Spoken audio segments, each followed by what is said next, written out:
میرا کزن ہر سال آسٹریلیا سے واپس آتا اور خاندان کی ایک لڑکی کو نوکری کا جھانسا دے کر اپنے ساتھ لے جاتا۔ ایک ہفتے بعد اسی لڑکی کا میسج آتا، ہر ماہ پیسے بھیج دوں گی لیکن فون کرنے کا وقت نہیں ملتا۔ مجھے بھی آسٹریلیا جانے کا شوق تھا۔ اس سال جیسے ہی میرا کزن واپس آیا میں اس کی منت کرنے لگی، مجھے بھی اپنے ساتھ لے جاؤ۔ میں زبردستی اس کے ساتھ آسٹریلیا چلے گئی۔ اگلے دن کزن انٹرویو دینے کے بہانے مجھے ایسی جگہ لے گیا، میری روح کانپ گئی۔ وہاں تو خاندان کی ساری لڑکیاں، میری پھپھو کا ایک اکلوتا بیٹا تھا جو کہ کافی پڑھا لکھا اور خوبصورت بھی تھا اور وہ آسٹریلیا میں کام کرتا تھا۔ اس دفعہ مجھے اس کی واپسی کا شدت سے انتظار تھا اور اس کی وجہ صرف یہ تھی کہ مجھے اس کے ساتھ آسٹریلیا جانا تھا۔ وہ ہر سال پاکستان آتا تھا اور خاندان کی کسی بھی ایک لڑکی کو پڑھائی کا یا نوکری کا جھانسا دے کر اپنے ساتھ لے جاتا، لیکن ہمیشہ وہ ایسی لڑکی کو لے کر جاتا تھا جو پڑھی لکھی ہوتی اور خوبصورت بھی۔ لیکن آج تک اس نے شادی نہیں کی تھی اور نہ ہی خاندان کی کسی لڑکی کو شادی کے بارے میں کہا تھا۔ جو بھی لڑکی باہر جاتی وہ کبھی واپس نہیں آتی تھی۔ ان کے گھر والوں کو اس کی طرف سے ہر ماہ ایک معقول رقم مل جاتی تھی۔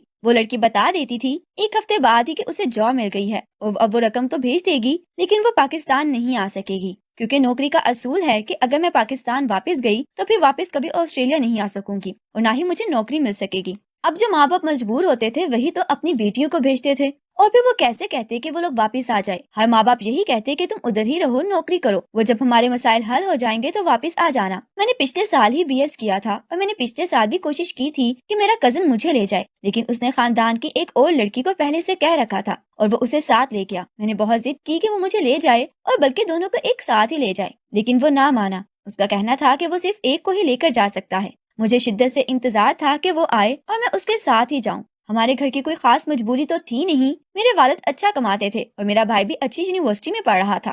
گھر کا نظام بھی بہت اچھا چل رہا تھا۔ مجھے نوکری کی ضرورت تو تھی نہیں، لیکن میں صرف آسٹریلیا دیکھنے جانا چاہتی تھی کہ نوکری کا اصول تو مجھے بھی پتا تھا کہ اگر میں ایک دفعہ واپس پاکستان آ گئی تو آسٹریلیا جا نہیں سکوں گی۔ میرا ایک ہی خیال تھا کہ میں اس کے ساتھ آسٹریلیا جاؤں گی، 1 سے 2 سال نوکری کروں گی، خوب گھوموں پھروں گی اور پھر واپس پاکستان آ جاؤں گی۔ اور اس پلان سے میں نے کسی کو بھی آگاہ نہیں کیا تھا۔ میں چاہتی تھی کہ میں اپنے کزن کو مجبور کروں کہ مجھے ساتھ لے کر جائے۔ جس دن میرے کزن نے آنا تھا میں اسی دن اس کے گھر چلی گئی، اور گھر میں اس کے آنے کی وجہ سے بہت مہمان آتے ہیں تو مجھے پھپھو کی ہیلپ کرنی چاہیے۔ میری ماما اور پھپھو میں کوئی نند بھاوج والی رنجش یا وہ مخصوص قسم کی چپکش تو تھی نہیں، اس سے میری ماں نے مجھے خوشی خوشی اجازت دے دی۔ میں خوب تیار ہو کر پھپھو کے گھر گئی اور سارا دن ان کے کام میں مدد کرواتی رہی۔ شام کو اسے لینے ایئرپورٹ بھی گئی۔ وہ مجھے دیکھتے ہی پہچان گیا اور بڑی گرم جوشی سے مجھ سے ملا۔ اس کے رویے سے مجھے اطمینان ہوا کہ شاید وہ میری بات مان جائے گا، کیونکہ میں نے سارا کام ہاتھ میں لیا ہوا تھا۔ اس لیے میری پھپھو نے خود ہی ماں سے کہا کہ اس کی عمر اتنی نہیں ہے کہ وہ سب کو دیکھ سکے۔ میری ماں نے نہ جانے کیا سوچا کہ خوشی خوشی اجازت دے دی، اور یہ چیز میرے حق میں ہی تھی۔ پہلے 2 دن تو بس مہمانوں کا آنا جانا رہا اور اس کے ساتھ ہی وقت کے بدلنے کی وجہ سے اس کا سونے جاگنے کا وقت سیٹ نہیں ہو رہا تھا، لیکن آہستہ آہستہ سب معمول پر آ گیا۔ اور پھر اس نے اس سے حال احوال پوچھا، آسٹریلیا کی باتیں سنتی رہی، لیکن ان ساری باتوں میں کہیں بھی ان لڑکیوں کا ذکر نہیں تھا جن کو ساتھ لے کر گیا تھا۔ حیرت کی بات تو تھی ہی، لیکن میں نے نظر انداز کر دیا۔ میں نے اس سے کہا کہ اس سال بھی اس نے لڑکی لے کر جانی ہے، تو اس نے کہا کہ بالکل لے کر تو جاؤں گا۔ میں نے اس سے کہا کہ وہ صرف مجھے لے جائے۔ اس نے کہا کہ ایسا نہیں ہو سکتا، وہ مجھے نہیں لے کر جائے گا، لیکن میں نے اس سے ضد شروع کر دی کہ اسے ہر صورت مجھے لے کر ہی جانا ہوگا۔ وہ مجھے مسلسل منع کرتا رہا، لیکن میری ضد جاری رہی۔ اس نے مجھے کہا کہ جو لڑکیاں وہاں جاتی ہیں وہ واپس اس ملک میں نہیں آ سکتی، کیا تم اپنے والدین سے الگ رہ لو گی؟ لیکن میرے دماغ میں جو پلاننگ تھی وہ میں اس کو نہیں بتا سکتی تھی۔ وہ مجھے لے کر نہیں جاتا، اس سے میں نے اس سے کہا کہ میں رہ لوں گی، مجھے کوئی مسئلہ نہیں ہے، ویسے بھی پاکستان میں تو کوئی جاب نہیں ہے، مجھے باہر ہی جانا ہے۔ وہ مسلسل مجھے منع کرتا رہا، لیکن میری ضد ویسے کی ویسے ہی تھی۔ حیرت کی بات یہ تھی کہ وہ سارے خاندان میں سب لڑکیوں میں سب سے زیادہ قریب میرے ہی تھا۔ میری ضد بھی مان لیتا اور میری بات سن لیتا تھا، باقیوں کو منہ نہیں لگاتا تھا، بلکہ جن کو باہر لے کر جاتا تھا ان کے بھی والدین کے کہنے پر انہیں لے کر گیا تھا۔ لڑکیاں جو بھی کہتی رہی نہیں سنتا تھا، لیکن شاید میں اس کے ماموں کی بیٹی تھی، اسی وجہ سے میری ضد مان لیا کرتا تھا۔ اسے آئے 10 دن گزر چکے تھے، وہ ہمیشہ صرف 1 مہینہ چھٹی پر آتا تھا۔ اب میری کوشش تیز ہو گئی تھی، کیونکہ ابھی سے 1 ہفتے کے اندر اندر اس نے لڑکی فائنل کر لینی تھی اور اگلے 15 دن میں اس کا ویزا اور یہ سارے کام مکمل ہو جانے تھے۔ آخر مجھے اور تو کوئی طریقہ نہ ملا تو میں نے اس کو اس کی ماں کی قسم دے دی۔ تھا تو یہ غلط طریقہ، لیکن میں نے اس کو بھی اپنا ہی لیا۔ میرے قسم دینے پر اس کے چہرے کا رنگ بدل گیا اور اس نے کہا کہ تم نے اپنے ساتھ ظلم کیا ہے، لیکن اب چونکہ کر لیا ہے تو اب خود ہی بھگتنا پڑے گا۔ اس وقت تو مجھے اس کی بات سمجھ نہ آئی، لیکن اس نے میرے والدین کو کہا کہ میں اس کو باہر لے کر جانا چاہتا ہوں۔ میرے والدین اس بات پر تیار نہیں تھے کہ انہیں بھی معلوم تھا کہ ہماری بیٹی کبھی واپس نہیں آئے گی، لیکن اس نے نہ جانے کیسے میرے والدین کو منا لیا اور میرا پاسپورٹ وغیرہ کا پروسیس شروع ہو گیا۔ میں تو خوشی سے ہواؤں میں اڑ رہی تھی جو خواب دیکھا تھا وہ پورا ہونے جا رہا تھا۔ میں خوشی خوشی اپنی تیاریوں میں لگی ہوئی تھی، لیکن حیرت کی بات یہ تھی کہ اس نے مجھ سے میری ڈگری نہیں مانگی تھی۔ میں نے اس سے پوچھا بھی تو اس نے کہا کہ وہ سارا کچھ تم ساتھ لے لو، وہاں انٹرویو جب دو گی تو تم سے ساری چیزیں مانگی جائیں گی۔ مجھے تو صرف آسٹریلیا جانے سے مطلب تھا، کس طریقے سے جاتے ہیں، کیا ہوتا ہے یا نہیں، اس سے کچھ لینا دینا نہیں تھا۔ آخر وہ دن بھی آ گیا جب مجھے یہ ملک چھوڑ کر جانا تھا۔ والدین کی بہت زیادہ لاڈلی ہونے کی وجہ سے مجھے دکھ تو ہو رہا تھا، لیکن میرا شوق میرے دکھ پر بھی غالب آ گیا تھا۔ میں خوشی خوشی اپنے کزن کے ساتھ آسٹریلیا گئی۔ پہلے تو مجھے اپنے گھر لے کر گیا اور اس نے مجھے خوب گھمایا پھرایا، لیکن دن کو وہ خود کام پر چلا جاتا تھا اور کبھی کبھار رات کو بھی اٹھ کر چلا جاتا۔ اس وجہ سے میں جلد ہی بور ہو گئی تھی۔ یہاں کے رستوں کے بارے میں مجھے تو پتا ہی نہیں تھا، اس لیے میں اکیلی کہیں بھی نہیں جاتی تھی۔ ایک ہفتے بعد ہی میں نے اپنے کزن سے کہنا شروع کر دیا کہ مجھے جلدی جلدی نوکری پر لگا دو، لیکن وہ مجھے ٹالتا رہا۔ ایک دن میری ضد سے مجبور ہو کر مجھے ساتھ لے کر گیا کہ یہاں تمہارا انٹرویو ہوگا، کیونکہ پاکستان سے آنے والی ساری ہی لڑکیاں یہاں پر کام کر رہی ہیں۔ جب میں وہاں گئی تو جاتے ہی میرے قدموں کے نیچے سے زمین نکل گئی اور میری روح تک کام گئی۔ میں وہاں سے نکل کر بھاگ گئی۔ میرا کزن میرے پیچھے پیچھے بھاگ رہا تھا اور آوازیں دے رہا تھا، لیکن میں بھاگتی جا رہی تھی۔ مجھے یوں لگتا تھا کہ اگر ایک دفعہ میرے کزن نے مجھے پکڑ لیا تو مجھے بھی اٹھا کر وہیں چھوڑ آئے گا۔ مجھے رستہ تو معلوم نہیں تھا، میں صرف اندھا دھند بھاگتی جا رہی تھی۔ بھاگتے بھاگتے میں بڑی سڑک پر آ نکلی اور دور سے آتی ہوئی گاڑی کو دیکھ نہ سکی اور اس سے ٹکرا گئی۔ اس کے بعد مجھے کچھ ہوش نہ رہا کہ میں کہاں پر ہوں۔ جب ہوش آیا تو میں ہسپتال میں بیڈ پر لیٹی تھی۔ ڈاکٹرز نے مجھ سے بار بار پوچھ رہی تھی کہ تم یہاں کس کو جانتی ہو، تمہارے لاحقین کہاں ہیں، لیکن میں اپنے کزن کے علاوہ کسی کو نہیں جانتی تھی اور کزن کے بارے میں بتانا نہیں چاہتی تھی۔ اس سے میں نے ایسے ظاہر کیا جیسے مجھے کچھ بھی یاد نہیں ہے۔ ڈاکٹرز کو بھی لگا کہ میرے سر پر چوٹ لگی ہے، اس سے میری یادداشت چلی گئی ہے۔ اب ایک ہی صورت تھی کہ مجھے ڈیپورٹ کر دیا جائے یا پھر مجھے ادھر ہی رہنے دیا جائے۔ اب اگر ان کو بتا دیتی کہ میں پاکستان کی ہوں تو انہیں معلوم ہو جاتا کہ مجھے سب یاد ہے۔ اب پاکستان اور انڈیا دونوں کے لوگوں کی شکل ایک جیسی ہی ہوتی ہے، اس سے اب ان کو تو معلوم نہیں تھا کہ میں پاکستان کی ہوں یا انڈیا کی۔ آخری حل یہی تھا کہ مجھے وہ لوگ کوئی کام وغیرہ لگوا دیں، وہاں پر کسی اولڈ ایج ہوم میں یا کسی ڈے کیئر سینٹر میں مجھے کام مل سکتا تھا، کیونکہ میں کس شعبے کی ماہر ہوں کسی کو معلوم نہیں تھا۔ میری ساری ڈگریاں میرے کزن کے گھر پر تھیں اور اپنے کزن کے بارے میں کچھ بھی نہیں بتانا چاہتی تھی۔ ایک اولڈ ہوم میں مجھے کام میں لگا دیا گیا، وہاں سبھی بوڑھے لوگ تھے اور ہم پاکستانیوں کی فطرت ہے کہ ہمیں بزرگوں سے پیار ہوتا ہے، اس سے میں خوشی خوشی سب کی خدمت کرتی تھی۔ جلدی میں نے ایک مقام بنا لیا تھا، کیونکہ میں نے سب کے ساتھ فراڈ کیا تھا کہ مجھے میرا نام یاد نہیں ہے، اس سے انہوں نے خود ہی مجھے ایک نام دے دیا تھا اور اسی نام سے مشہور تھی۔ میں کوشش کرتی کہ زیادہ باہر نہ جاؤں، کیونکہ اس اولڈ ہوم میں تو میرے کزن کے آنے کا دور دور تک امکان تک نہیں تھا، لیکن باہر وہ کہیں بھی مجھے دیکھ سکتا تھا کیونکہ میں اسی شہر کے اندر تھی جہاں پر میرا نام جیسی تھا اور اسی نام سے مشہور تھی۔ اب تو سب کو بھول ہی گیا تھا کہ میری یادداشت چلی گئی ہے یا اس طرح کا کچھ بھی، ابھی میں سب کے لیے جیسی ہی تھی، یہی میری پہچان تھی اور اپنے گھر رابطہ کر سکتی تھی۔ لیکن مجھے یہ ڈر تھا کہ اگر میں نے گھر میں رابطہ کیا تو میرے کزن کو معلوم ہو جائے گا کہ میں زندہ بھی ہوں اور یہاں پر ہی موجود ہوں، وہ یقیناً میرا سراغ لگانے کی کوشش کرے گا۔ میں چاہتی تھی کہ اپنے خاندان کی لڑکیوں کو اس جگہ سے نکال سکوں، لیکن کوئی بھی راستہ سمجھ نہیں آیا تھا جس کے ذریعے میں لڑکیوں کو وہاں سے نکالتی۔ میں وہاں جاتی تو کسی کی بھی نظر مجھ پہ پڑ سکتی تھی اور بات میرے کزن تک پہنچ جاتی، جو میں بالکل نہیں چاہتی تھی۔ مجھے یہاں آئے 6 ماہ ہو چکے تھے اور کچھ مہینے مجھے اب صبر سے گزارنے تھے تاکہ جب میرا کزن پاکستان جائے تو میں اس کی غیر موجودگی کے 1 مہینے میں ان لڑکیوں کے لیے کچھ کر سکوں۔ اور پھر مجھے ایک دن معلوم ہوا کہ میرا کزن پاکستان چلا گیا ہے۔ میں نے اپنی ایک دوست سے اس کے بارے میں معلومات حاصل کرنے کو کہا تھا اور اس کے سامنے بہانہ کیا تھا کہ وہ لڑکا مجھے پسند آ رہا ہے اور وہ پاکستان چلا گیا ہے، تو اب صرف میرے پاس 1 مہینہ تھا اور اس 1 مہینے میں مجھے سب کام کرنے تھے۔ اسی لیے سب سے پہلے تو میں اس جگہ پر واپس جانا چاہتی تھی جہاں میرے خاندان کی ساری لڑکیاں تھیں، لیکن وہاں جانے کے لیے مجھے بہت ہی ہمت چاہیے تھی اور کسی کی مدد کے بغیر میں یہ کام کر نہیں سکتی تھی۔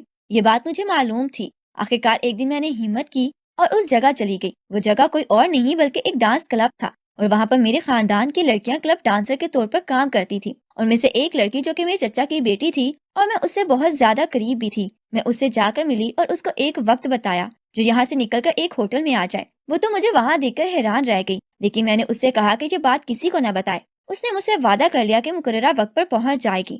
اس نے مجھے ساری تفصیلات بتائیں کہ ہمارا کزن وہاں ہر سال ایک لڑکی کو لے کر آتا ہے اور یہاں پر کلب میں سب سے پہلے ڈانسر کی نوکری دی جاتی ہے، کیونکہ ہم لوگ مجبور ہوتی ہیں اس سے یہاں کا لباس پہن کر ڈانس کرتی ہیں، لیکن پہلے ہمیں ڈانس کی تربیت دی جاتی ہے، لیکن اس کے بعد جو ہر سال ایک ہی لڑکی لائی جاتی ہے تو پہلے سے موجود کسی ایک لڑکی کو دوسری جگہ منتقل کر دیا جاتا ہے۔ اور اس سال ہماری فیملی کی لڑکی کی باری ہے۔ ہم لوگوں سے وہ سارے کام کروائے جاتے ہیں جو پاکستان میں کوٹھوں پر طوائفوں سے کروائے جاتے ہیں، اور ہم یہ بات کسی کو بتا بھی نہیں سکتے۔ کیونکہ اس ملک کے قانون میں ان میں سے کوئی بات بھی غلط نہیں ہے، اور ان سب کے پاس ہماری ویڈیوز ہیں جو انہوں نے زبردستی بنوائی ہیں، اور وہ ویڈیوز یہ لوگ ڈارک ویب پر بھیجتے ہیں جہاں پر ایشیائی حسن کی بہت مانگ ہے، اور ہمارا کزن یہاں پہ ہمیں بیچتا ہے۔ اب تو یہ کلب بھی اس نے خرید لیا ہے اور اس کی ساری آمدنی اسی کے پاس جاتی ہے۔ اس سال ہم سب حیران تھی کہ کوئی لڑکی کیسے لے کر نہیں آیا، لیکن اب کی بار وہ سب سے کہہ کر گیا ہے کہ وہ 2 لڑکیاں لے کر آئے گا۔